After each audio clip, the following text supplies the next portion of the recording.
यार ये गर्मी तो हमें मार डालेगी। हमारे यहाँ का टेम्परेचर 45 डिग्री सेल्सियस पहुँच चुका है। गर्मी से हमारा हालत खराब है। आप बताइए आप कहाँ रहते हैं और आपके यहाँ का अभी टेम्परेचर क्या है। और एक चीज और बताइएगा कि आपके यहाँ का मिनिमम टेम्परेचर कितना रहा है। रसिया में याकुत्स्क नाम का एक शहर है जिसे कि दुनिया का सबसे ठंडा जगह माना जाता है।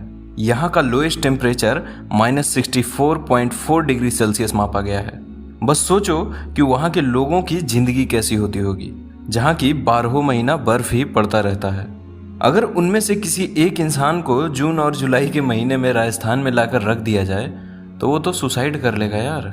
उसका गर्मी में बुरा हाल हो जाएगा।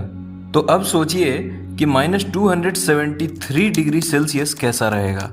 जी हाँ, इस टेम्परेचर को हम एब्सोल्यूट जीरो के नाम से जानते हैं, जिसे कि हिंदी में परम शून्य कहा जाता है। इससे ठंडा कोई चीज नहीं हो सकता। ये ठंडापन का आखिरी सीढ़ी है, समझ लो। तो आइए जानते हैं कि क्या क्या रहस्य छुपाए बैठा है एब्सोल्यूट जीरो अपने अंदर। तो आज के इस वीडियो में हम इसी को जानेंगे बहुत ही डिटेल में। तो बिना किसी देरी किए चलिए शुरू करते हैं आज का ये वीडियो। तो हेलो दोस्तों, मैं हूं शिशिर राज और आप देख रहे हैं ब्यूटीफुल कॉन्सेप्ट। तो एब्सोल्यूट जीरो पे बात करने से पहले मैं कुछ बेसिक चीजें क्लियर कर देता हूं, जैसे कि टेम्परेचर और प्रेशर। टेम्परेचर और प्रेशर क्या होता है? जिसके मन में ये आ रहा होगा कि टेम्परेचर तो ठीक है पर प्रेशर क्यों, तो थोड़ा सब्र करो, सब पता चल जाएगा। टेम्परेचर होता है किसी वस्तु का तापमान, जो कि ये बताता है कि कोई वस्तु ठंडा है या फिर गर्म।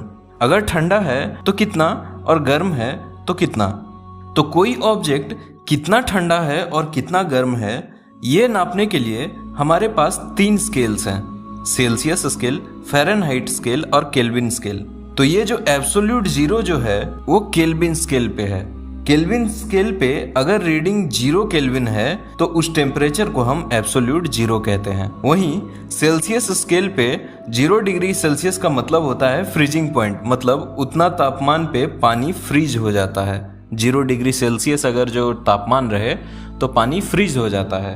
अब आप कहेंगे कि टेम्परेचर को मापने के लिए 3 तरह के स्केल्स क्यों हैं?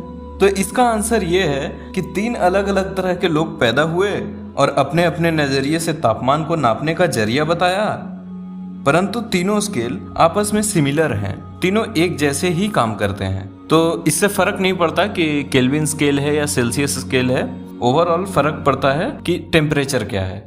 अब केल्विन स्केल वाला जीरो जो है वो एब्सोल्यूट जीरो को रिप्रेजेंट करता है, मतलब लोएस्ट पॉसिबल टेम्परेचर। तो साइंस के दुनिया में ज्यादातर केल्विन स्केल का ही यूज किया जाता है और फ़ारेनहाइट और सेल्सियस दुनिया में बने रहे इसलिए बस सिर्फ लैब्स में यूज किया जाता है या फिर वेदर फोरकास्ट करने के लिए यूज किया जाता है। कुछ कंट्रीज सेल्सियस स्केल का यूज करते हैं और कुछ फ़ारेनहाइट का यूज करते हैं। अब आप कहेंगे कि टेम्परेचर तो ठीक है पर प्रेशर का क्या? तो इसका जवाब टेम्परेचर में ही छुपा हुआ है। जब हम किसी ऑब्जेक्ट को हीट करते हैं तो उसका प्रेशर भी बढ़ता जाता है। कैसे? ये एक एग्जांपल से समझते हैं। अगर आप एक कंटेनर में कोई गैस भर देते हैं और उस गैस को हीट करते हैं तो आप उस गैस का इंटरनल टेम्परेचर बढ़ाते हैं, मतलब उस गैस के पार्टिकल्स जोर जोर से वाइब्रेट करते हैं और एक दूसरे से टकराता है, जो कि इनर प्रेशर को बढ़ाता है। उन गैसेस की काइनेटिक एनर्जी बढ़ जाती है टेम्परेचर बढ़ने से। और आप जानते हैं कि जब किसी ऑब्जेक्ट का काइनेटिक एनर्जी बढ़ता है तो वह बहुत तेजी से भागने का कोशिश करता है, जितना दूर हो सके उतना दूर जाने का कोशिश करता है। तो स्वाभाविक सा बात है कि टेम्परेचर बढ़ने से प्रेशर बढ़ेगा ही बढ़ेगा। तो इसका एग्जाम्पल आपको एक्सपेरिमेंट चैनल्स पे मिलता है, जो कि कोल्ड ड्रिंक में मेंटोस डालकर जो किया जाता है ना एक्सपेरिमेंट, उसी का बात कर रहा हूँ मैं। मेंटोस बोतल के अंदर जाकर एक्सोथर्मिक रिएक्शन करता है और हीट रिलीज होती है, तो बोतल के अंदर का प्रेशर बढ़ता है और फिर बूम, मजा आता है। तो टेम्परेचर और प्रेशर एक दूसरे के डायरेक्टली प्रोपोर्शनल होता है। अगर आप टेम्परेचर इंक्रीज करते हैं तो प्रेशर भी इंक्रीज होता है। अगर आप टेम्परेचर डिक्रीज करते हैं तो प्रेशर भी डिक्रीज होता है। कहने का मतलब ये हुआ कि दोनों जुड़वा भाई के तरह हैं, सब चीज एक साथ करते हैं। इन दोनों जुड़वा भाइयों को, जो कि टेम्परेचर और प्रेशर है, के वजह से एटम या फिर पार्टिकल्स अपना फेज बदलते हैं। फेज यानी कि चरण या फिर अवस्था। तो जिसको इंग्लिश में कहते हैं ना state of matter, states of matter, तो अपना स्टेट बदलते हैं। और चरण मतलब पांव वाला चरण नहीं, चरण मतलब स्थिति वाला चरण का बात कर रहा हूं मैं। तो ये दोनों भाई किसी पदार्थ का अवस्था यानी कि उसका हुलिया बदल देता है, जैसे कि सॉलिड, लिक्विड, गैस। तो किसी ऑब्जेक्ट को सॉलिड से लिक्विड में बदल दिया, किसी ऑब्जेक्ट को लिक्विड से गैस में बदल दिया, किसी गैस को सॉलिड में बदल दिया, तो मतलब कुछ भी। अगर हम किसी सॉलिड का टेम्परेचर बढ़ाते चले जाएं तो वह लिक्विड में बदल जाता है, और गर्म किया जाए तो शायद भाप बनकर उड़ जाएगा। अब आप कहेंगे कि दोनों एक जैसे हैं, तो दोनों अलग अलग क्यों हैं? क्या डिफरेंस है दोनों में? तो मैं कहूंगा कि भले ही दोनों एक ही काम करते हैं, परंतु दोनों का प्रभाव अलग अलग होता है। जैसे कि अगर किसी सॉलिड का हम प्रेशर बढ़ाते हैं तो उसका मेल्टिंग पॉइंट चेंज हो जाता है। कुछ सॉलिड का मेल्टिंग पॉइंट बढ़ जाता है और कुछ सॉलिड का मेल्टिंग पॉइंट घट जाता है। ये डिपेंड करता है कि किस तरह का सॉलिड है।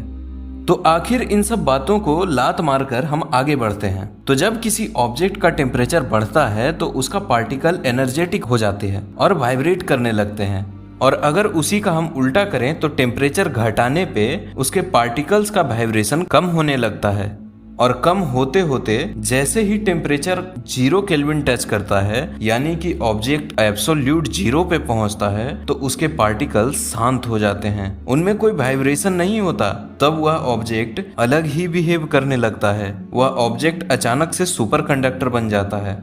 आप लोगों ने कंडक्टर और इंसुलेटर तो सुना ही होगा, चालक और कुचालक, हाँ हिंदी में यही कहते हैं। तो कंडक्टर यानी कि चालक वह होता है जिसमें कि इलेक्ट्रिसिटी अच्छे से प्रवाह करे।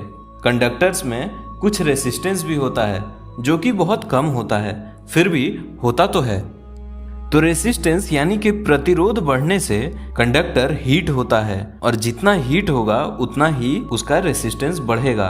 तो सुपर कंडक्टर तो हीट ही नहीं होता, क्योंकि उसका टेम्परेचर एब्सोल्यूट 0 होता है। तो अब इमेजिन कीजिए कि उसमें करंट बिना रेसिस्टेंस के एकदम मक्खन की तरह दौड़ेगी। इसका भी बहुत फायदा है। तो ये तो था सॉलिड जो कि सुपर कंडक्टर बन जाएगा, और वहीं कुछ लिक्विड एब्सोल्यूट 0 टेम्परेचर पे सुपर फ्लूइडिटी शो करता है। आशा करता हूं इतना सबको समझ में आ गया होगा। लेकिन इन सभी चीजों में कुछ न कुछ किंतु परंतु है, जैसे कि एब्सोल्यूट 0 आज तक कोई अचीव नहीं कर पाया है। मतलब एब्सोल्यूट 0 के करीब तो बहुत लोग गए, परंतु कभी भी कोई उस टेम्परेचर को जो कि -273.15 डिग्री सेल्सियस है, उसको कभी कोई टच नहीं कर पाया। ऐसा नहीं है कि ये सबसे लोएस्ट टेम्परेचर है, मतलब फिलहाल तो यही सबसे लोएस्ट टेम्परेचर है, पर आगे चलकर ये सभी चीजें चेंज भी हो सकती है।